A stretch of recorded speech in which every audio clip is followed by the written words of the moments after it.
എല്ലാവർക്കും നമസ്കാരം. ഇന്ന് ഇവിടെ കാണിക്കാൻ പോകുന്നത് കടച്ചക്ക അല്ലെങ്കിൽ ചീമച്ചക്ക വറക്കുന്നതാണ് കാണിക്കാൻ പോകുന്നത്. അപ്പോൾ ആദ്യം നമ്മൾ പ്ലാവിൽ നിന്ന് ഒരു കടച്ചക്ക നമ്മൾ പറിച്ചെടുത്ത് അത്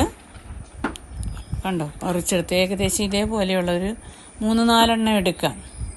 അപ്പോൾ നമ്മൾ ഏകദേശം ഇപ്പോൾ തൽക്കാലം ഒരു കടച്ചക്ക എടുത്ത്, ഒരു കടച്ചക്കയല്ല കൂടുതൽ കടച്ചക്ക വേണം, എങ്കിലേ എന്തെങ്കിലും ആവുള്ളൂ, ഇത് ചെറുതാണല്ലോ.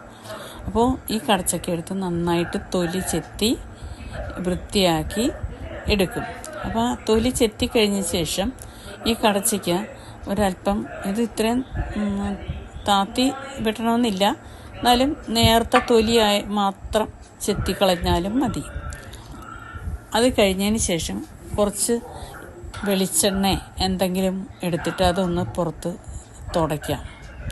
പുറത്തൊന്ന് തൂത്തതിന് ശേഷം അപ്പോൾ കറയൊന്ന്, അതിൻ്റെ ഉള്ള കറ ഒന്ന് ഒതുങ്ങി കിട്ടും. അപ്പോൾ അതിന് വേണ്ടി നമുക്ക് വേണമെങ്കിൽ അങ്ങനെ ചെയ്യാം, ചെയ്തില്ലെങ്കിലും കുഴപ്പമില്ല. എന്നിട്ട് അത് പൊളിച്ചിട്ട് അതിൻ്റെ അകത്തുള്ള കൂഞ്ഞിൽ അല്ലെങ്കിൽ ആ ഞെട്ടുണ്ടല്ലോ, അകത്തുകൂടിയുള്ള ഞെട്ട്, ആ ഞെട്ട് നമ്മൾ പയ്യെ കത്തി കൊണ്ട് ഇങ്ങനെ കനം കുറച്ച് അങ്ങ് അരിഞ്ഞു മാറ്റുക. അത് കഴിഞ്ഞതിന് ശേഷം ഈ ഓരോ കടച്ചക്ക ഓരോ പാളികളായിട്ട് മുറിക്കുക. ഓരോരോ പാളികളായിട്ട് മുറിക്കുമ്പോൾ അതിനിടയിൽ ചിലപ്പോൾ ഒരു പക്ഷേ കറയുണ്ടാവാം. ആ കറയുണ്ടെങ്കിൽ ആ കറയും നമ്മൾ തൂത്ത് വൃത്തിയാക്കുക. അങ്ങനെ തൂത്ത് വൃത്തിയാക്കി കഴിഞ്ഞതിന് ശേഷം ആ കറ കളഞ്ഞ് ഒരു നന്നായിട്ട് അരിയാനായിട്ട് ഇതെടുത്ത് അരിയുന്ന ഒരു ഇതിലേക്ക് വളരെ കനം കുറച്ച് അത് നമ്മളങ്ങ് അരിഞ്ഞ് അതിൽ വെച്ച് അരിഞ്ഞ് അത് ഒരേ വലിപ്പത്തിൽ, ഇത് വെച്ച് അരിഞ്ഞാലുള്ള ഗുണം എന്ന് പറഞ്ഞു കഴിഞ്ഞാൽ ഒരേ വലിപ്പത്തിൽ വരും പീസുകളെല്ലാം. അപ്പോൾ ആ ഒരേ വലിപ്പത്തിൽ നമ്മൾ അരിഞ്ഞ് വരുമ്പോഴാണ് അത് ഒരേ തരത്തിൽ വറുത്ത് വരുന്നത്.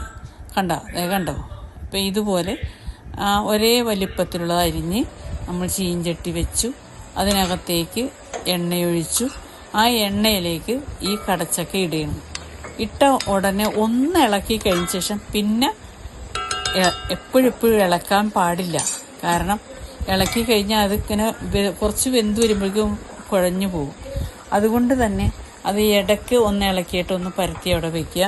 അത് കഴിഞ്ഞ് കുറേ സമയം നമ്മൾ ഇളക്കാതിരുന്നില്ലെങ്കിൽ അത് ശരിയാവില്ല. അപ്പോൾ അതുകൊണ്ട് തന്നെ അത് തുടർച്ചയായിട്ട് അത് ഇളക്കണം. പിന്നീട് കുറച്ച് ഒരു വിധം മൂത്ത് കഴിയുമ്പോൾ നമ്മളത് ശരിയായിട്ട് നന്നായിട്ട് ഇളക്കി അത് ആ ഒരു പരുവത്തിൽ ഇതൊക്കെ കോരിയെടുക്കണം.